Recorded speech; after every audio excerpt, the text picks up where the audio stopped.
Hi,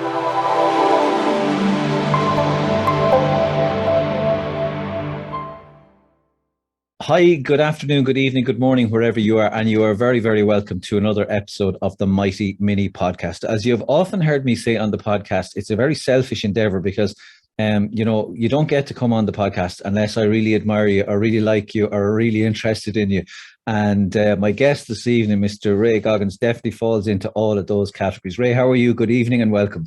And great, thanks for having me on. It's eventually you lined me up. Thanks a lot. I appreciate it. I think it's called stalking. I think in the security No, forces they no, call it look. stalking. If you want to go to Leinster rugby matches and chase me down, that's all right too. I'm happy Well, you enough. see, I'm really disappointed you brought that up straight away. I was going to keep that confidential to us, but I will tell you my first story, Ray, is this, that I spoke at a conference recently. It was Brinks Cash Management. Hello to everyone in Brinks, and thanks for having me speak at your event. It was a motivational talk, and the CEO of the company asked me, he wanted me as a surprise guest. So he got me to sit off in the wings. So I sat off in the wings and I hid in the hotel where we were speaking. And then he introduced me, and up I got and I did my spiel. So afterwards, there was a lovely meet and greet. And it was nice, with COVID, to actually see people in the flesh. Yeah, But absolutely. there were two ladies came over to me and they said, listen, we really enjoyed your presentation, and that story with the washing machine and climbing Kilimanjaro. It was great. We really enjoyed it, they said. But we were a little bit disappointed. And I said, what do you mean? And she said, well, we could see you hiding over on the side. She said, and I said to my friend, she said, that's the gorgeous fella from RTE. That's Ranger 22, she says. And then I stood up and I wasn't Ranger 22. And it's been said to me, Ray, on multiple occasions that you and I are like the before and after photographs. So this is before the weight loss, and this is Ray with the weight loss. Very good. Yeah, well, I know not a lot of people watching or listening to this. I know people watching this on YouTube that will know you from RT and that fantastic TV program, know you from the book. But I think a lot of people won't know that you spend a lot of your time now public speaking and running leadership seminars for people in businesses and sports. But when you're setting up the laptop, I'm sure you've had this experience, Ray. I was setting up my laptop not so long ago. I won't say the company's name this time. And people in the front row too assume that because you're doing something technical, you're semi-deaf. So I'm setting up my laptop and I hear this fella turn to his friend, and he's obviously looking up at me on the stage, and he said, geez, he said, Pep Guardiola's really let himself go.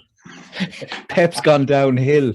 But I'm not that myself, and I've been equated with Pep myself, and a lot of my friends love putting up WhatsApp messages of perfectly crafted pictures of me blended into him. Pep. Yeah, sure. Look, we could do a lot worse. We could do a lot worse. I'll take it. Yeah, listen, come here. I'm under pressure here because I literally sat down the last week. I literally had 100 questions I wanted to ask you, and some of them are really difficult. Some of them are really easy. But I suppose the first thing I was 33 years in education before I found public speaking and motivational speaking. Am I right? It's 26 years in the army and 17 years in the Rangers. Is it totally immersed in you? Is it a massive big chunk of you forever that you can never get rid of? Absolutely, but I was delighted with that. I knew exactly, my eyes were open going into it. So I wanted to be a soldier, and I'm probably still a soldier really, but that's okay.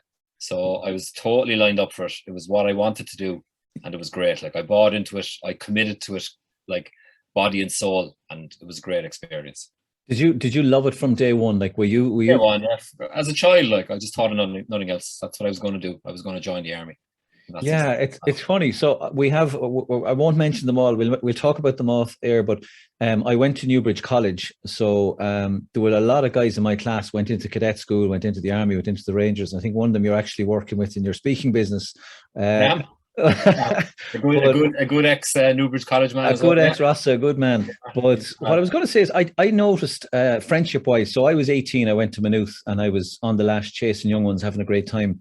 And I did notice a lot of the lads who went, particularly the ones who went to cadet school, literally were different people within 6 months to a year. Did you have that experience? Did it impact you to the extent that your personality changed? Physically you got fitter and stronger, but did it change you as a person, do you think? It does, yeah, because it kind of takes the edges off you a little bit, and especially that recruit training or cadet training kind of phase. In my case, it was 3 or 4 months, but it gives you a kind of a confidence and a kind of a buy-in to a team, and you learn about being responsible. I was 18 years old, don't forget, even small things about being, kind of being accountable and being responsible for stuff, which I was a little bit, but you learn a lot more, like in the army. After so many push-ups for getting things wrong, you get better at it. Yeah, well, I know we all change. Like we're meant to change as people. That's part of life. Yeah. That's part of growth. But I'm fascinated. Can I just say straight off? I did message you the week I read it. The book is fantastic. I loved it. It's a really different book. So I have a little bit of an obsession with special forces for years. So I've all the fellas on Channel 4. I've bought all their books and read them all. But and some of the American ones. But yours stood out to me because, technically, special forces for a lot of people it's muscle, brawn, bullets, death, destruction. I think it's Rambo, and and I mean this in a nice way. That Ranger 22, when I read it, it came across as intelligent, but with heart and empathy, which really surprised me. I wasn't expecting it to go that direction. Was that an easy decision for you to go? It was, because like people think, as you say there, the stereotypical special forces guy is like, this muscle bound kind of assault moron. Don't get me wrong, there's a certain percentage of that required. You need to be a gorilla at times, and that's important. But for me, in the main, it was all about the mindset you develop and the culture of that mindset. Like high performance isn't necessarily about your success rate. It's about the small things you do every day. And that's kind of where we came from. And I learned a lot about also what comes with it is a vast amount of mistakes that you make on a daily basis. So if you don't have that empathy or that kindness for the people, for yourself, first of all, and the guys in your team, like you never get on. You follow with everybody, Yeah, it's a mad concept. I still struggle to get my head around it, that like lethal and immediate violence, and to be able to inflict that without pause or hesitation, and at the same time that you must have that capacity to care for people. It's just amazing how they're so opposites, and yet they're there. It's almost like a switch, and believe me, like or not, I kind of alluded to it in the book about a passage I wrote about someone I didn't actually shoot. And like, it's actually harder not to take a life than it is to take it at times, because you're talking about that training and that muscle memory and that sharp end where you just do things very quickly, and like to be able to have that ability to pause for that second, have the second thought and say, okay, I'm not actually going to do this to this person, they're not a threat, blah blah blah, so on and so forth. And that's where special forces kind of comes into their own, because you're pressure tested and trained to make those life-changing decisions in a heartbeat. Yeah. So is it almost a case sometimes of, sports people talk about being in a state of flow, that your training kicks in and you're just doing what your body and brain have been trained to do? Yeah, it is absolutely. Like you just, you revert to what I call your factory setting. You revert to that and how you train that and what you do in your life. Like that's what takes control of you in certain environments. It's like hitting auto or cruise control in your car. Yeah. It kicks in when you get to pressurized environments. You just fall into that mindset. Yeah. And it takes you along, and then you come back out of it then when you move on and things are easier again, Yeah, it's interesting. I like there's a lot of overlap. Sometimes people will ask me, like I in recent times, say I would have worked with TripAdvisor or AIB Risk Management, or I'm lucky enough to have worked a little bit with Leinster Rugby, and people say, like, what could someone who's prepared to split you in half with a tackle got in half with someone who it got in common with someone who's deciding on your mortgage? And I often go back to people that what you said there about factory setting, ingrained qualities, values, they stand to you and allow you to perform. And it doesn't really matter whether you're being a dad or being a soldier or being kicking at goal. It's those qualities that I see in the winners and the successful people that I'm working with. Can I ask you, Ray, I spoke to a couple of people about you behind your back, obviously, legal stalking.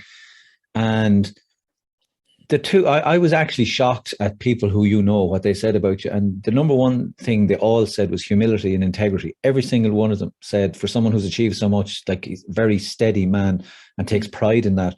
But what really shocked me was, and you alluded to in the book several places, the level of, and I mean this in a positive, the level of love for you, and you call them your brothers in the book. It's to an outsider who's not part of your community or your life. It really struck me as a powerful thing. I mean, I know I said to you there 5 minutes before we spoke, I spoke to the man with a Y in his name. And I said, look, I have to go off the podcast. And he said, the last thing he said to me, he said, I would take a grenade, or he said, I would lie on a grenade for that man in the next hour. And there was no bravado or, comedy element. This was statement. He wanted me to know this before I spoke to you. And I was sort of holding the phone and I was like shocked. That level of bond, that friendship, it seems to me to be very unique. Is it unique, do you think, in this world? don't get me wrong. Like, have I seen it in other environments? I've seen versions of it, but I've never seen it. Even in the army, don't get me wrong. Like, I have very good friends in the army. I spent 9 years in the infantry, and like actually, I had my 31st anniversary of joining up was this Saturday night. So there's a reunion on in the barracks in Cork, a small event, obviously current environment. Yeah.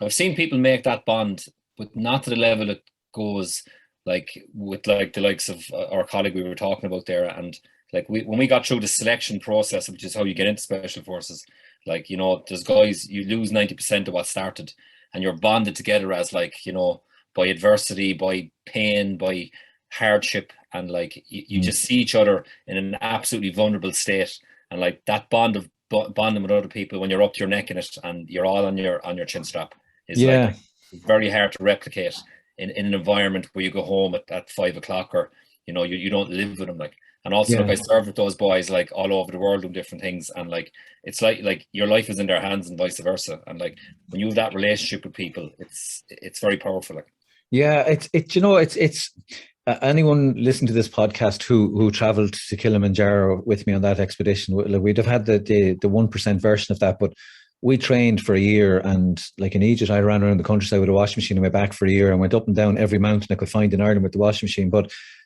why a washing machine? Why just get a backpack or something? Well, why a washing machine? What was your thought process for having a washing machine? My thought process was, one, we wanted to raise an obscene amount of money for mental health charities, and it leads nicely into my question. My other thing was, like, my own backstory, someone who struggled with depression and as an alcoholic.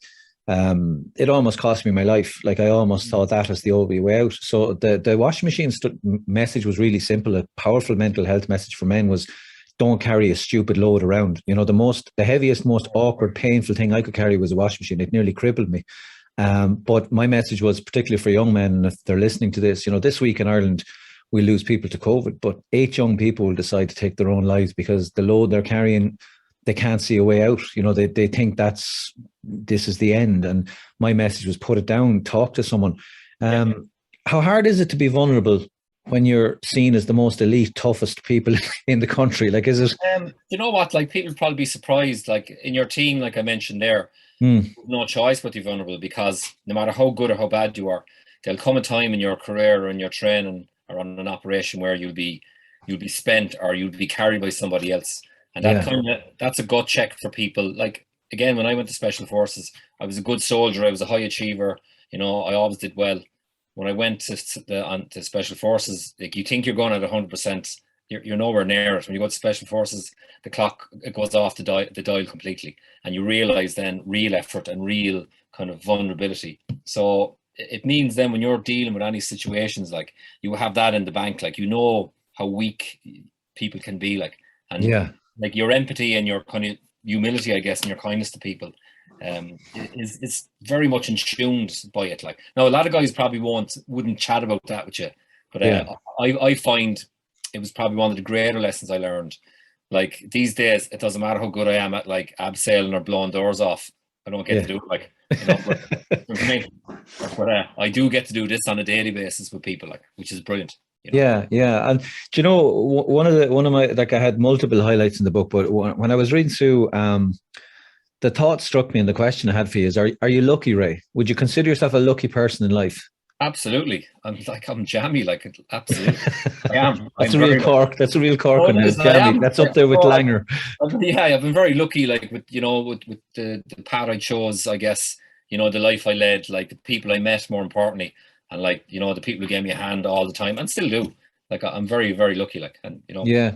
Well, the context I was thinking was in the book when you were talking about, or you'd written about the German embassy. Yes. In 2017. Like, I read that and I was thinking, like, you know, like 3 minutes one way or the other, and instead of helping and coping with survivors and rubble, you were rubble. You know. Might have been it. Yeah, I get that. Like, but like, that's probably a strange kind of case. Like, I suppose for being successful and being, I'm a firm believer as well that you make your luck by your own outlook and what you do, and, you know, how you approach stuff, like, and how positive you are. But like, that was definitely, like, one of those mad things, because my normal routine, which was obviously, we'd have to vary it every day, but I was held up by my boss, who was in for a few days, by like 10 or 15 minutes, and that was that lucky, like. Yeah, and you reckon you would have been a goner, like you were in the middle of that Well, I explosion? don't know, like, but the chances are the timing and the way it worked, I'd probably been driving in the gate or thereabouts, Yeah, because it's not a quick process. There's a kind of a what's called an airlock system of searches going in, so you're in between gates for a period of time, like, and that sure. was all last zone. But look, it is what it is. Yeah, yeah, and that was when you were working as a contractor post Yeah, that Rangers was in post army Afghanistan. career. Yeah, and that guy I worked for was an ex Army Ranger as well. So he recruited me to do that job, which I did for about 2.5, 3 years. Great experience, like beautiful country, fantastic people. Like I worked with mainly Afghan lads in my teams, you know what I mean? Yeah, Protection guys, and they're lovely people. No, they're harsh, they're hardy out, but like they're great lads, you know what I mean? They're great yeah, lads.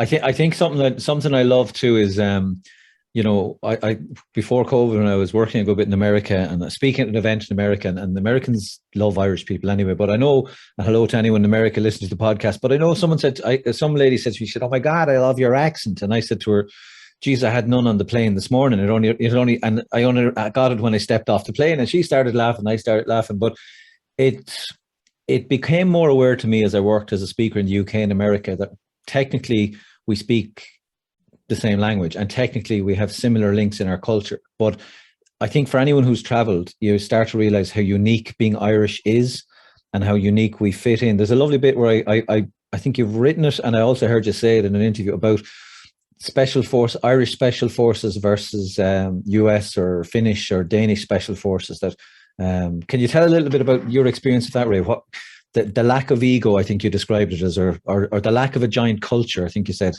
Yeah, like it's like they come from different backgrounds, them boys, and like incredibly effective and good lads, and like always got on well with them. We used to do attachments to their unit. I don't know with the Americans and various other units, but like their culture is different to ours. Like they're quite kind of I suppose I better say it, they're colonial in their outlook, Yeah. I guess, which we don't have that hang up. Like, Mm. so we very much take things at face value. I think when we come into situations, and I think some special forces, they're quick enough. I suppose they'd shoot a lot quicker than they'd ask questions. I suppose the Yeah. Irish kind of psyche is you don't necessarily do that straight away. Now you might have to, sure enough, but like I just think that's the difference between us and them. Yeah, it's and then I'm gonna cause controversy here and say it. And is there a unique Cork slant on that as well? Because I know I have a lot of friends in Cork. I should say hello to everyone in the Trigon Hotel. Hello down Aaron and Mansworth and all the crew down in his lovely hotels. But they're a very calm. I don't know. Is there a Corkness that you bring to being a ranger as well as being an Irishness? I thought that's a good question, and I don't know. Like maybe there is a certain amount of, but like every fellow who served in the regiment could write a book, and they'll be all different books. Yeah. It's all relative to who you are. So like, I suppose from my background going into the military and all that stuff, I had a very kind of structured and supportive childhood and all that kind of stuff, and my settings and how I viewed life were very much instilled in me early on, and like the values of like respect and humor, were all instilled in me and my family, like before I ever Yeah. came to the army. And like Yeah. I realized once I got into the army that they do basically the same thing. There's just Mm. get less hidings in the army than you do at home. And I know you're. Am I right in saying your dad was in the army? Yeah, he was in the army for like several years. He retired before I was born, or just after I was born. Right. And, he had served in the Congo and all these places. So it was probably a big part of why I joined as well, I guess, because we never spoke about it at home really. He never told war stories and all that kind of stuff, and he'd have a few pictures of him, black and white pictures of the Congo, and like chimpanzees hanging off him and stuff like that. You know what I mean? Like which is always a good conversation piece. Yeah, I remember. Oh God, it's 100,000 years ago. But I remember I did something bold as a child, or I got in trouble. And I remember you're like a beluga or something. She said, and I said, "What the hell is that?" And then, of course, I had to go back to her and say, "Look, maybe that's an inappropriate thing to say." But I had the belugas and the Congo and reading about that. And I mean, that was a time when Irish people, you didn't go to London, never mind go to the Congo like that. Like my father did tell me the story about the journey from leaving Baldonnel in a big American kind of military aircraft and flying, landing in Libya on the way, and landing in like Leopoldville or whatever they were, or Yeah. now Kinshasa, I guess. And Yeah, it's like mad. Like, and the uniforms they had, like they wore the old Bulls wool kind of, Yeah, heavy the Bulls one and probably Lee Enfields. Did they have Enfield rifles, yeah, and like boiling heat, like, and Jesus, nearly killed it. I don't know how they did it, like. Yeah, totally different.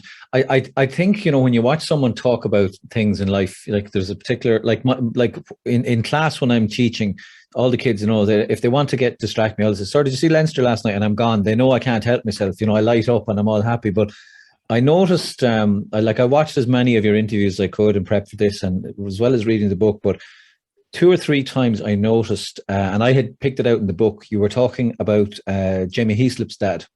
Yes. And your eyes literally, they did it there just now. Your eyes literally light up when you talk about him. For people who wouldn't know, can you tell us a little bit why he's so, I suppose, famous or infamous in within Ranger culture, and why he's so respected? Yeah, like he's so respected because he was the first commander of the unit, like when the unit was founded back in the early 80s, like, and he's a bit of a kind of an entrepreneur in military terms, and like he's an explorer, and he kind of fashioned the unit out of nothing really, with some NCOs and people, and like they begged, borrowed and stole stuff from the rest of the army to get their compound together and got things going, and decided to start going off to visit places to find out best practice, and sure, or if we don't know how to do it, we'll figure it out kind of attitude.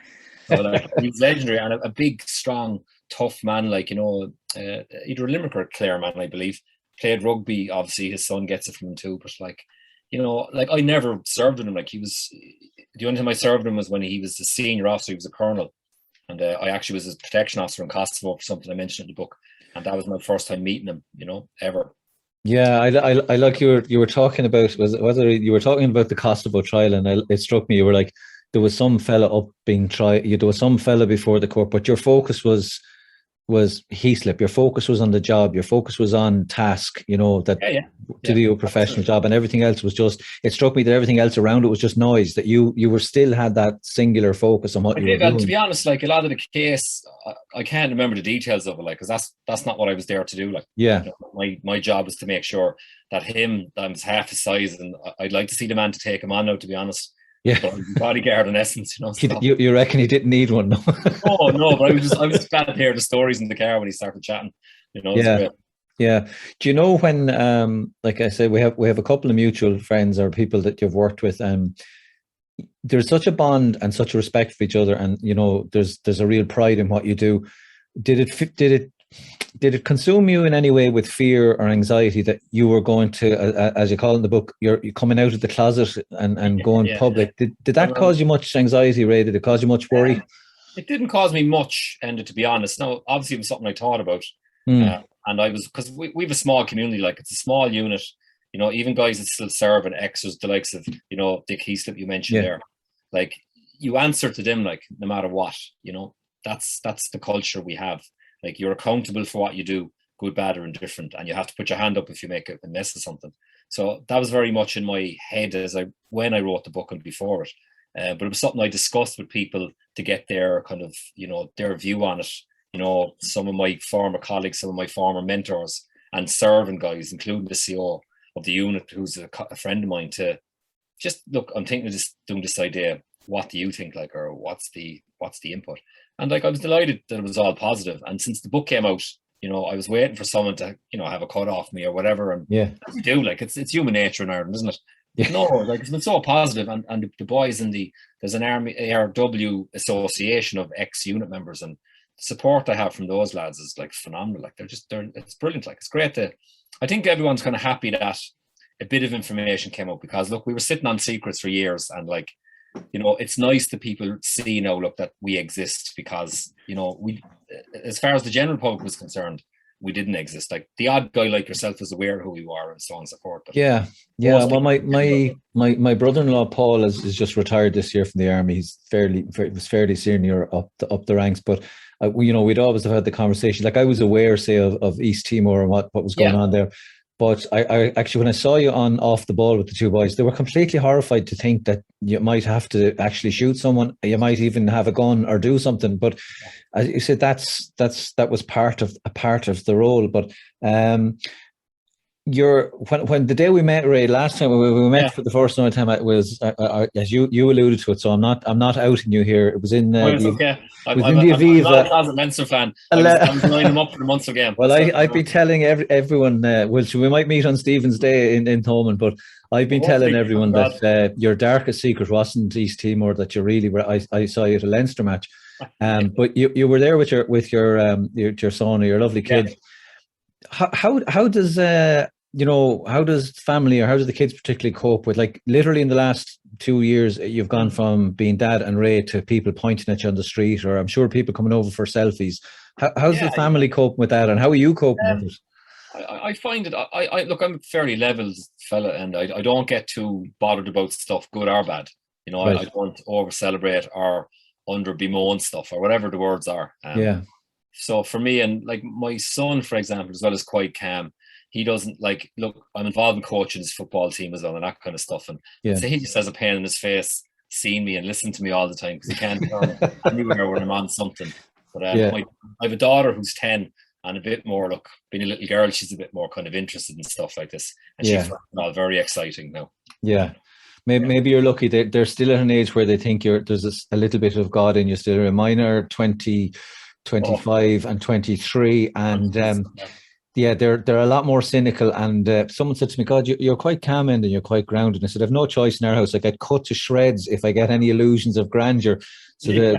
the classic one was I was asked to go on Jarlath O'Regan's podcast, An Irishman Abroad. I was delighted because I love the Yeah, I've podcast heard and of it. I'm a big fan of Jarlath. He's a lovely fella. Yeah. And but before me, he had Brian O'Driscoll, and I think after me, he had Sonia O'Sullivan, somewhere in that order. And I was sitting at home, vain as feck, looking, and I left the iPad actually open on the table so they could see, what their father had arrived. All right. And Look what I have created. yes, and I was asking for it because both of them looked at it and went, "What's he talking to you for? What have you got to say?" And I was like, in 2 seconds, just bang, Yeah. Hero back. to zero in 2 seconds. Yeah. Yeah. But look, I stayed calm. Staying calm, Ray, seems to be a theme for Rangers and a theme in your life. Yeah. Is it something? Is it a natural talent you have, or is it something that the Rangers train into you? Like, no matter Yeah. what the pressure is, your response regularly through the book, that theme of not just empathy, but being on an even keel, even when the shit is literally hitting the fan, you seem Yeah. to focus on being calm. Is it ingrained, or is it something that you Yeah. have? I definitely a certain amount of it growing up because my father was an incredibly calm man, and like I took a lot from what I saw him do and how he interacted with people. Like, and he'd never raise his voice or lose his temper with people. Like, I've never seen him do that ever.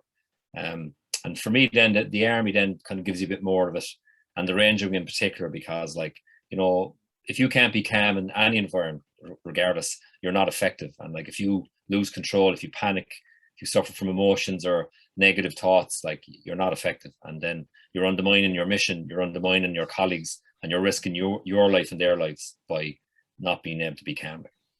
Does that calmness, is it just in the event, or can you manage it afterwards? Like, I'll give you an example. So I came across a young man not so long ago who he was having a seizure and it looked like he was going to have a heart attack, and I was doing CPR, and I had the defib out, and I was very, very calm in the moment. Like, people said to me afterwards, said, "Holy God!" Like, the whole world was breaking down. I was just focused on keeping this kid alive until the ambulance crew came. And I was calm. But I know for probably a day and a half after, I was shook. I wasn't calm at all. I was tears, ball of snot. I was panicking. But at the time I was calm. Does your calmness extend, or? In the main, yes. I remain like that. Like, don't get me wrong. If I'm have been in situations like that where there's lives being lost and it's dangerous and so on and so forth. Like, at the time, I don't like you say, I'm calm. I'm trying to be effective. Like, I manage the situation as best I can. But like when the dust settles then and you're finished and whatever, then like sometimes then you're going, Jesus, that could have been dodgy there, or this, that, and the other.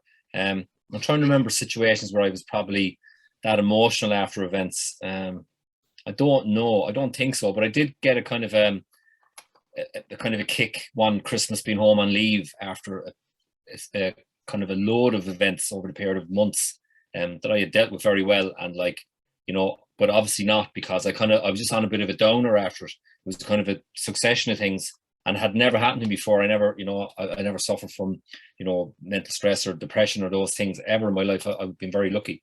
So I wasn't sure what it was. It took me a couple of days to cop what's going on here, like that I wasn't in a good place, emotionally more so, and mentally over something that I'd done or been involved in. But once I kind of got to grips with where it was and what the story was, I was able to deal with it. And that's probably the only time where my calm was kind of maybe jeopardized, if that's the right word. Yeah, my wife said to me the other day, she said, if you give me one more Ray Goggins quote, I'm going to scream, because I as I was reading and I was living it and I was thinking about it. It's what I do always is OTT. So when I'm really in. But Jesus was a great line, Ray. Special forces. It's not just about shooting and eating snakes. I thought. I know it's too long for the book title, but I thought it was a magic. It made me laugh. There's more to special forces than eating snakes and shooting. So you clearly have done the shooting. Have you eaten the snakes? Was my question. I've eaten stuff like snakes in Ireland before I even had to go anywhere near the jungle. Really? You've never come across an army cook and have you? No. I know. They were the old days. They're very well prepared now and trained. So yeah, but in the main, I suppose, for RT's program and for publicity, for media, it has to be the action. Like you said, it has to be the doors being blown off, or, the boat zipping away into the distance. But, in real terms, what percentage of a ranger's life is that? Like you talk about another of my favorite ones this week, Ray, was victory loves preparation. Thought that was savage.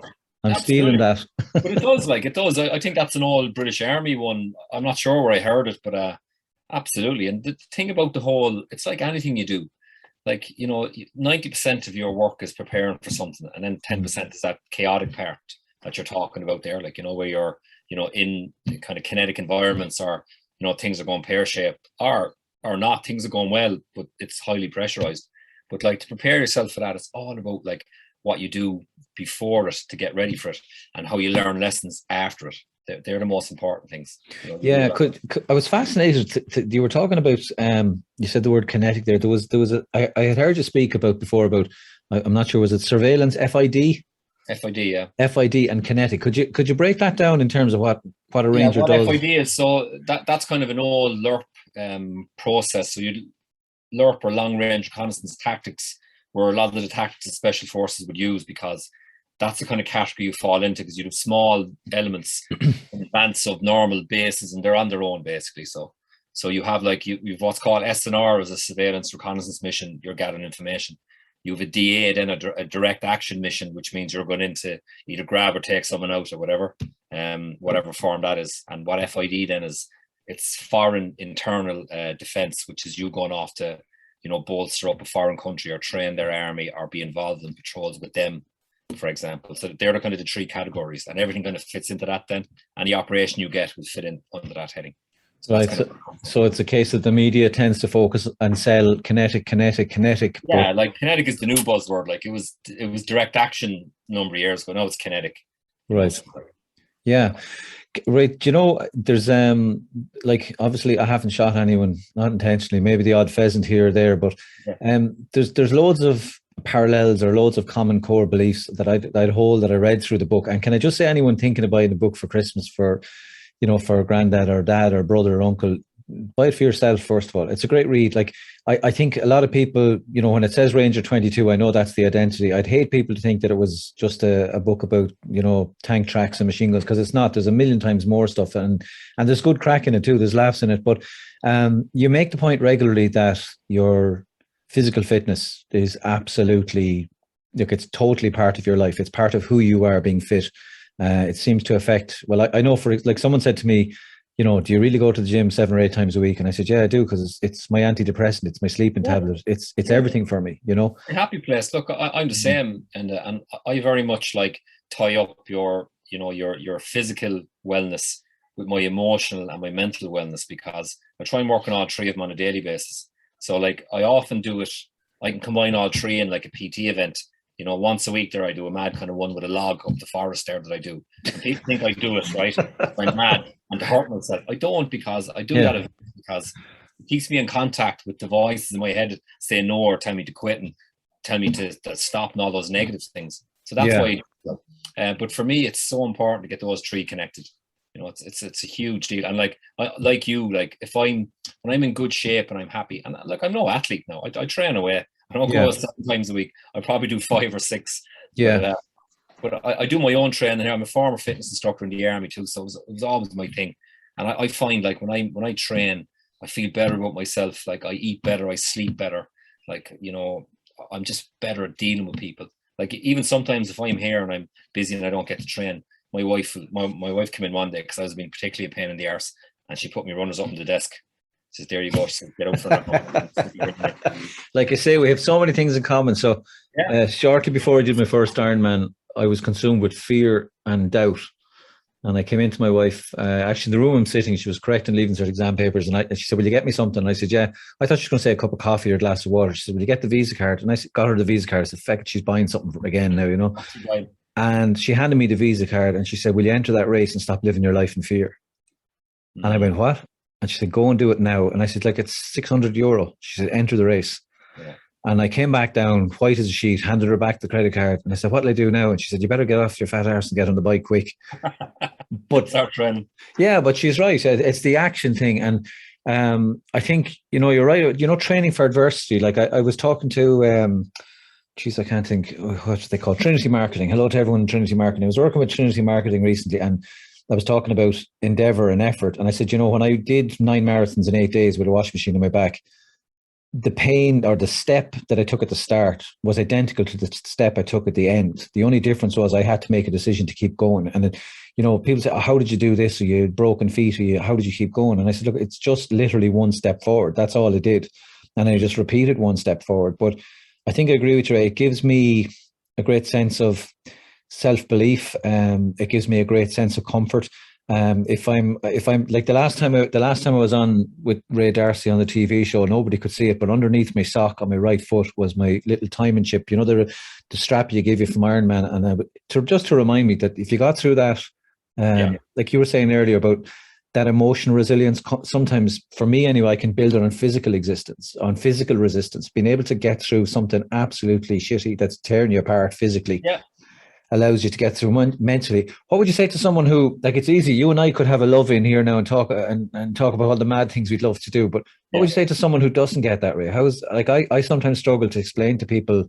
No, look, I say this to friends of mine and colleagues and people I just talk to in different groups about, like, physical activity, and like not to underestimate the power of it.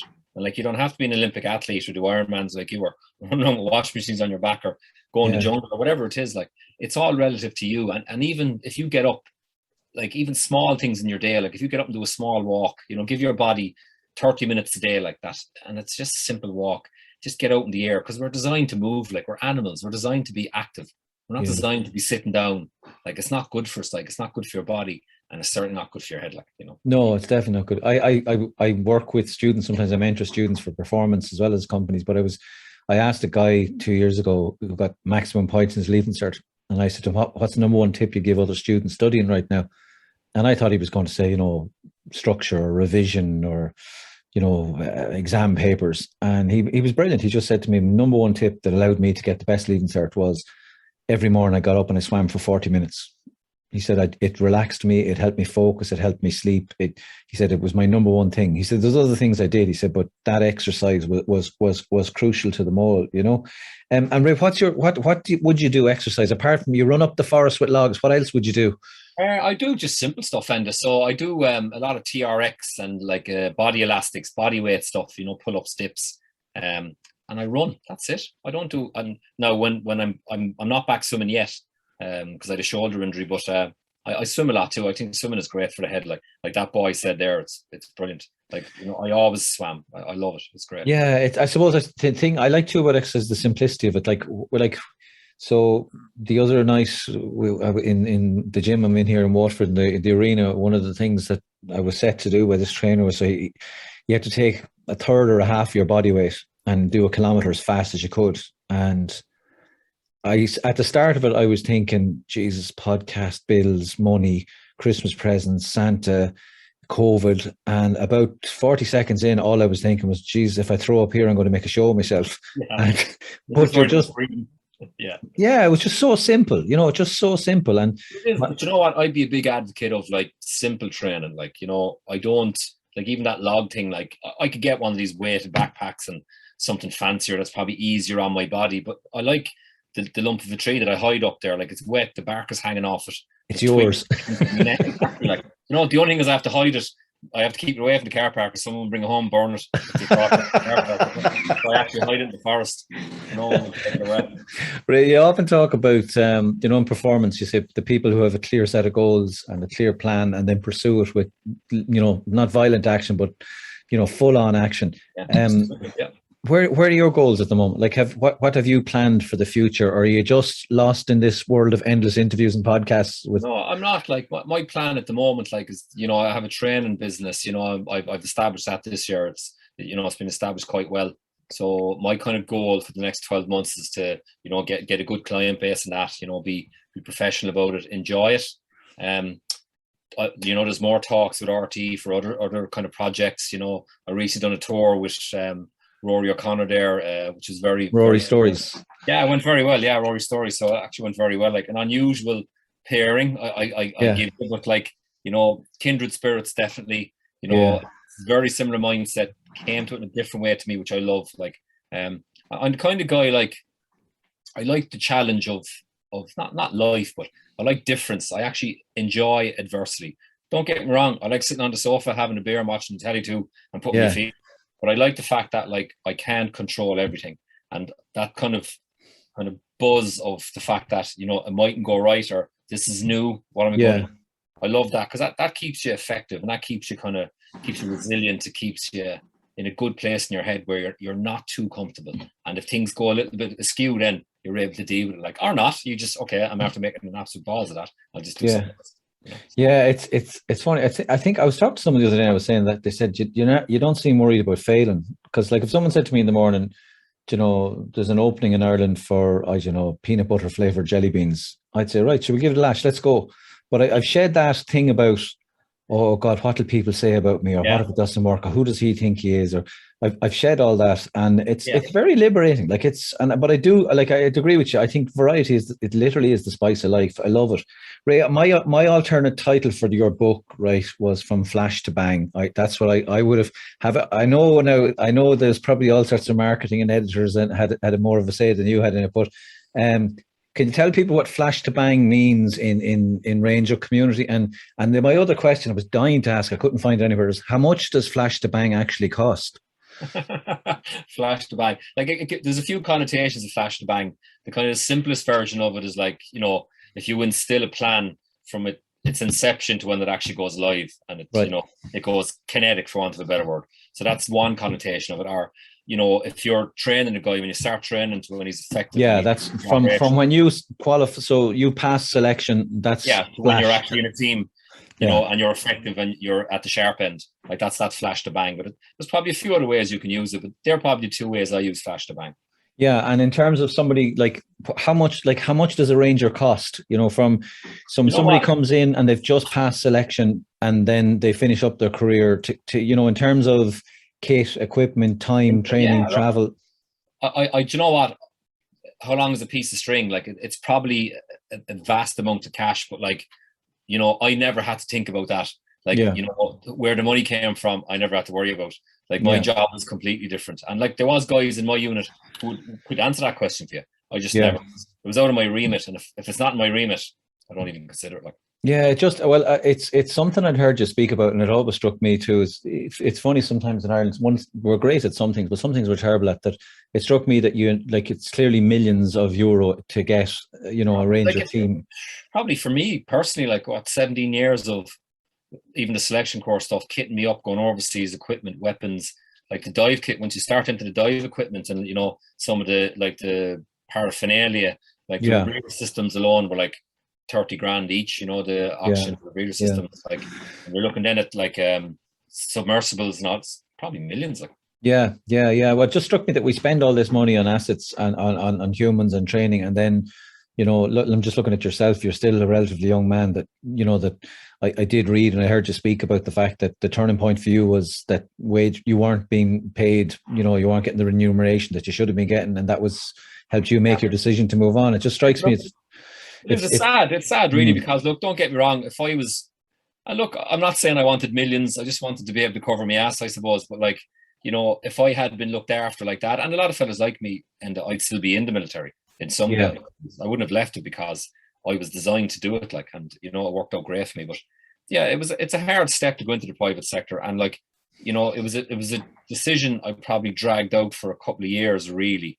You know, but like, you know, eventually it came to the case that, you know, where the kind of the department had said, no, you're not getting this back pay, no, you're not getting that. And there was a lot of no's going on. Yeah. And like, I was talking to people in the private sector who were looking to recruit me, and there was a lot of yeses going on with them. So, yeah. Yeah, like, so yeah. The decision nearly, it made itself. Yeah, like my missus had a sick of it too. Like, I was away, like even when I was home and I wasn't deployed, like I was away training all the time, or, you know, you'd spend like plenty of time away training or doing operations, whatever it is. And like, that's all well and good if you're coming home and you've plenty of money and you can do whatever. Like, that wasn't happening for us, you know what I mean? And there was a load of guys the same, you know. Yeah. Yeah. And like, that's just the way it is. But I made my peace with it. Look, I moved on. Yeah, well, that's it. We're, like I said, we're meant to grow. We're meant to change. Ray, I've had some. I hope you get time to on the next log run, or maybe if you're in the car to listen to some of the podcasts. I've had some amazing people tell me amazing stories. Like I had Michael Healy-Rae, and I think most people know him from the hat and shouting on the Dole. Most people don't know how clever he is, how good businessman he is, what a real family man he is, and equally so, Mary Lou MacDonald. I hope Mary Lou's listened to this, but again, I thought she was outstanding. My favorite highlight, if anyone hasn't listened to it, go back and listen to it. She was talking about equality and diversity, and I asked her why was she at some Muslim festival in Dublin, and she said for her, equality and respect was a core value, but she said, you know, saying that I believe that all religions should be respected is one thing. She said, have you gone to a religious festival, or have you had that person in your religious festival? Or saying that you're not racist is wonderful. She said, but like, what races do you know, or who do you mix with, you know? Yeah. And she's saying values need to be lived. That comes across really strong in your book, that values have to be lived. It seems to be something that really drives you. Would I be right in saying that? No, it does, because look, I'm not a very complicated man, and like I have a very simple view on life, you know, which works for me, because for me, like, simple is flexible, it's resilient, it's easy to manage, you know, you can deal with stuff. Like, yeah, I don't have a whole lot of course skills. I probably allude to them at the end of the book, the last chapter. I probably have like 8 or 10 of them across the board, which are the main ones I find, and all the other, you could add another 50, but they're the 8 that create the rest, you know, if you can get the mix of those, you know what I mean? They're like your foundation stones, like your. Yeah, they're your, like, again, I go back to that factory setting kind of technique. Like, when the pressure's on, and you know you're looking for guidance, and you're looking inside yourself for that little kind of baseline or that strong point. That's when you have those things, when you work on them. Every time you pick up something on that kind of principle, you put it into where that is, and like when you need it, then it comes back. Like, if you look for it when you're in your normal day, when you have time, and you build it, when you're under pressure, it'll help you. Like. Yeah, that's so true. It's so true, Ray. It's solid advice. Ray, my last question. He says, thank God, the cold sweat run down his back. I've asked everyone this, right? And it's not world peace. It's not profound. It's not core values. It's this. So I had Derek McGrath, the ex-Waterford hurling manager, on, and I asked him, and I ask you the same question. If we had a DeLorean, you know, the Back to the Future car, and we ramped it up to 88 miles per hour, and you're living in Kildare now, I think. So if we went out onto the Kilcullen Road there, or Dunlavin Road, was no one around, and we opened her up at 88, and boom, she went.